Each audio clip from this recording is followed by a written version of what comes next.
Hello everyone. In this tutorial, I'm going to show you how to use your Paysafecard to make a purchase in Brawl Stars and any other game that Supercell has to offer.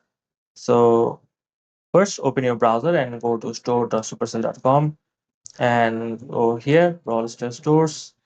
So I'm going to just switch here quickly. The process is same. Since I don't have it connected anymore, I'm going to show it using this one. So you can just see all the offers it has. For example, I want to buy this one with my Paysafecard card.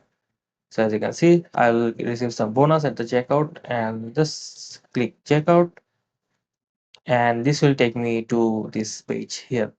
So wait for it.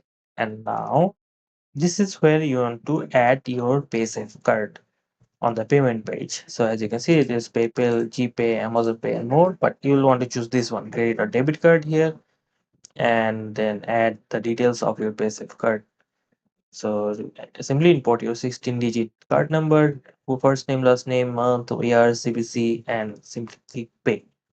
And that's it. Your Brawl Star Pass or in-game item is now unlocked and you are ready to enjoy your new content in Brawl Stars.